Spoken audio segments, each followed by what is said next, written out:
माझ्या प्रिय बंधूंनो आणि भगिनींनो, आजचा दिवस फादरांच्या जीवनावर चिंतन करण्याचा आहे. त्यामागचे दोन हेतू आहेत.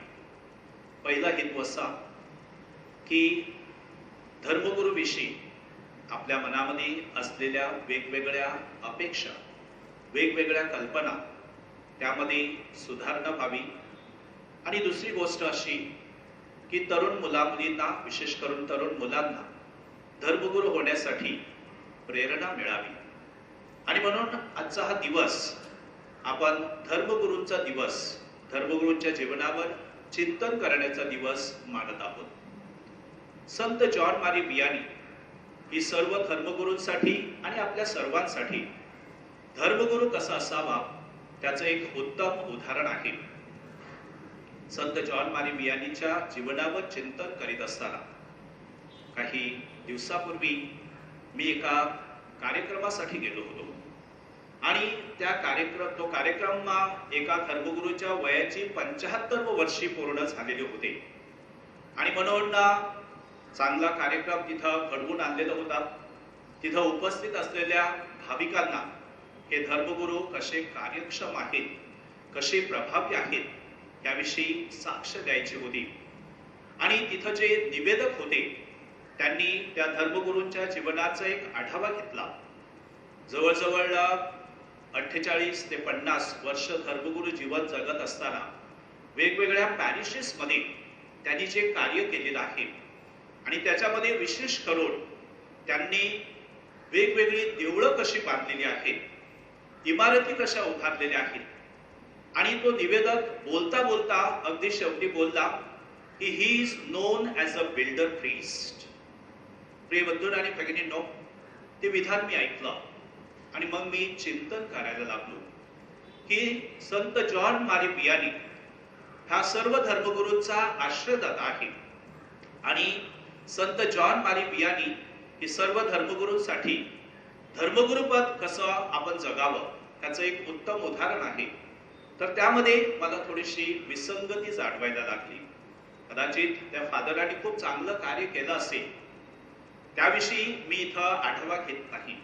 परंतु त्यांची जी ओळख राहिलेली होती, प्रापंचिकाच्या मनामध्ये जी ओळख राहिलेली होती, that he was a builder priest. प्रिय बंधूंनो आणि भगिनींनो, संत जॉन मारी वियानी यांचं जीवन न्याहाळत असताना फ्रान्समध्ये असा एकही मार्बल कुठे आढळत नाहीये की त्यांनी अमुक एक ठिकाणी देऊळ बांधलेलं आहे, अमुक एक ठिकाणी एक बिल्डिंग उभारलेली आहे आणि त्यांच्या नावाची ती मार्बलची पाटी असं कुठेही उल्लेख दिसत नाहीये. कदाचित असतील परंतु उल्लेख दिसत नाहीये. त्याचा अर्थ असा की संत जॉन मारी वियानी यांच्या जीवनाचं ते वैशिष्ट्य नव्हतं, तर त्यांच्या जीवनाचं वैशिष्ट्य वेगळ्या प्रकारे होतं. आणि ते कोणत्या गोष्टीमध्ये होतं ते आज आपल्याला जाणायचं आहे. 3 गोष्टीवर आपण चिंतन करूया की संत जॉन मारी वियानी यांनी जी शिकवण दिलेली आहे, आपल्या सहकार्यांना दिलेली शिकवण, त्यामध्ये 2 सूत्र त्यांनी आपल्या समोर ठेवलेली आहेत. We must prey and we must love. ही 2च गोष्टी धर्मगुरुपद जगण्यासाठी पुरेशा आहेत. वी मस्ट प्रे, आणि ते त्यांच्या जीवनातनं अनेक प्रसंगातनं व्यक्त झालेले आहे. एक गोष्ट जी मला जाणवली की आपल्या जीवनामध्ये जे प्रॉब्लेम्स येतात, ज्या अडचणी येतात, ह्या अडचणी आपल्यासाठी चॅलेंजेस नाहीत, आपली परीक्षा घेण्याकरिता दिलेल्या नाहीत. So these are all opportunities. How to convert challenges into opportunities. संधी ही परमेश्वरानं आपल्याला संधी दिलेली आहे. अशा दृष्टिकोनातूनच जॉन मारी वियानी जीवन जगत राहिले आणि म्हणून ते सगळ्यांचे आश्रयदाते धर्मगुरू बनलेले आहेत. तर त्यांच्या जीवनामध्ये कोणती चॅलेंजेस होती?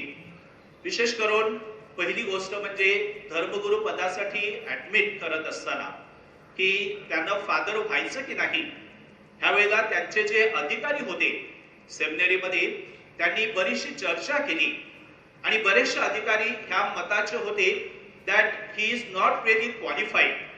कारण इंटेलेक्च्युअली जॉन मारी वियानी तेवढे पुरस्कार किंवा इंटेलेक्च्युअली ते तेवढे मोठे नव्हते. आणि त्यामुळे हा त्यांच्या जीवनातला जो अडथळा होता, हा अडथळा जणू काही धर्मगुरू होण्यासाठी ते अपात्र आहेत हे पुढे येत होता. अशा वेळेला त्यांच्या अधिकाऱ्यांपैकी काही जणांना असं वाटलं की let us give him an opportunity, त्यांना संधी देण्यात आली. आणि हा जो पहिला अडथळा होता, त्या पहिल्या अडथळ्यावर जॉन मारी वियानी यांनी मात केली. त्यांनी ती एक संधी घेतली की हा आपल्या जीवनातला जो प्रश्न आहे की ह्यामुळे धर्मगुरू पदापासून आपण दुरावतो हे त्यांना जेव्हा जाणवला, त्यावेळेला त्यांनी ते निरुत्साही झाले नाही. He was not discouraged, but he took that as a challenge. How he can prove to be one of the effective priests. आणि ते त्यांनी त्यांच्या जीवनाद्वारे दाखवून दिलेलं आहे. त्यांची जी पहिली नेमणूक होती, ही नेमणूक सुद्धा अशा ठिकाणी अत्यंत दुर्गम अशा पॅरिशमध्ये, त्या पॅरिश विषयी असं म्हटलं जायचं गॉड फोरसेकन पॅरिश, म्हणजे ज्या पॅरिशला परमेश्वरानं सुद्धा सोडलेलं आहे, परमेश्वर सुद्धा विसरलेला आहे, अशा पॅरिशमध्ये त्यांची नेमणूक करण्यात आली होती. त्या पॅरिशमध्ये अशी लोक होती की जे चर्चच्या अगदी विरोधात किंवा परमेश्वराशी त्यांचा कोणत्याही प्रकारचा संबंध नव्हता, सगळे विखुरलेले, वेगवेगळ्या प्रकारच्या अशा जीवनामध्ये गुंतलेले की ज्यांना परमेश्वराचा सुद्धा विसर पडलेला होता. अशा पॅरिशमध्ये गेल्यानंतर धर्मगुरू समोर ते जे चॅलेंज होता, त्यांनी ते चॅलेंज स्वीकारलं आणि ह्या व्यक्तींना परमेश्वरासाठी आपल्याला कसं जिंकून घेता येईल and how to win them over for God sake. आणि त्यांनी वेगवेगळ्या प्रकारे प्रयत्न करून त्यांनी ह्या लोकांना जिंकून घेतला. प्रिय बंधूंनो आणि भगिनींनो, त्यांची तब्येत सुद्धा तेवढी चांगली नव्हती, तरी सुद्धा त्याचं सोंग त्यांनी घेतलं नाही की माझी तब्येत बरी नाहीये, मग मी कसं लोकांसाठी कार्य करू शकतो. कधी त्यांच्या धर्म अधिकाऱ्यांना जाऊन सांगितलं नाही. तर ही took that as a challenge. Doesn't matter, परमेश्वराने माझी निवड केलेली आहे, त्याची सुवार्ता घोषविण्यासाठी मला निवडलेलं आहे. I will overcome, but not alone, not with my strength. माझ्या ताकदीनं मी ह्या सगळ्या गोष्टीवर मात करू शकत नाही. आणि म्हणून त्यांनी जे फर्म कन्व्हिक्शन दिलेलं आहे, प्रे, all problems have solutions, but only when you seek solution in God, not in your own strength. आपण जेव्हा आपल्या जीवनामध्ये येणारे हे सगळे जे प्रश्न आहेत, त्या प्रश्नावर आपल्या स्वतःच्या सामर्थ्याने, आपल्या स्वतःच्या ताकदीद्वारे, आपल्या अक्कल हुशारीद्वारे आपण समस्यावर मात करण्याचा प्रयत्न करतो, दॅट इज नॉट सफिशियंट.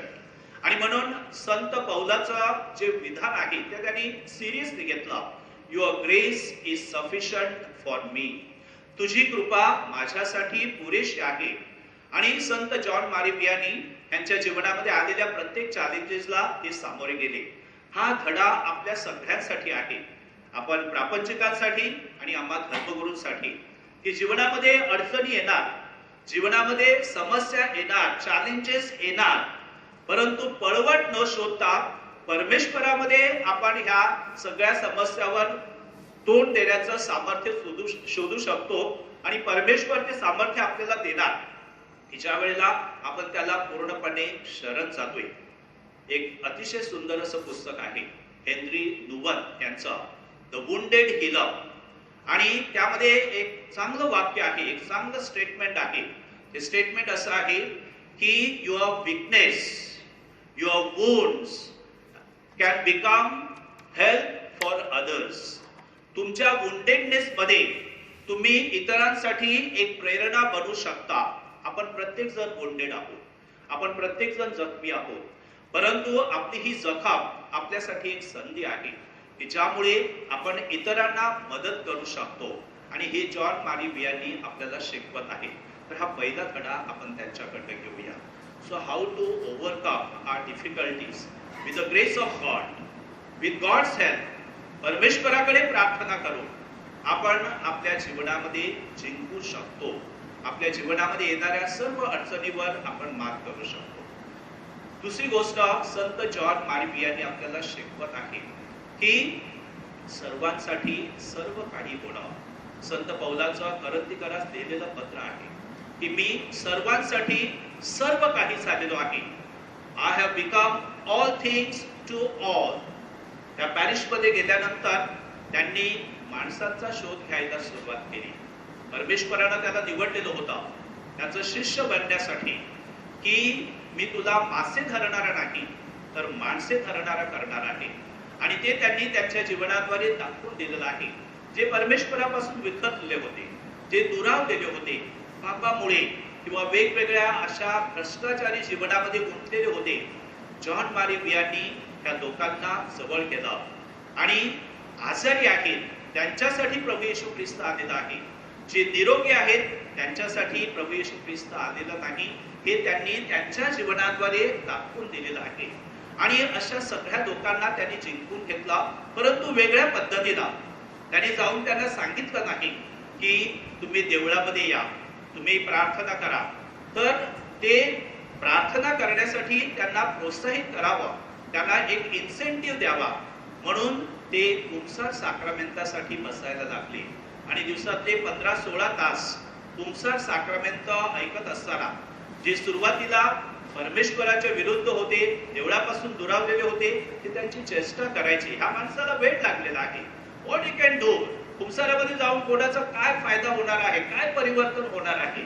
परंतु जॉन मारी वियानी टूक दॅट ॲज अ चॅलेंज. प्रिय बंधूंनो आणि भगिनींनो, त्यांनी त्याच्यावर प्रेम केलं. आणि म्हणून त्यांनी जी शिकवण दिलेली आहे, फर्स्ट यू मस्ट प्रे, सेकंड यू मस्ट लव्ह. ज्या वेळेला अशा लोकांवर तुम्ही मनापासून प्रेम करायला लागता, त्यावेळेला ते ख्रिस्तामध्ये सामावले जातात. आणि ही गोष्ट त्यांनी आपल्या स्वतःच्या जीवनाद्वारे दाखवून दिलेली आहे. लोकांसागे ब्रह्मज्ञान आणि स्वतः मात्र कोरडे पाषाण.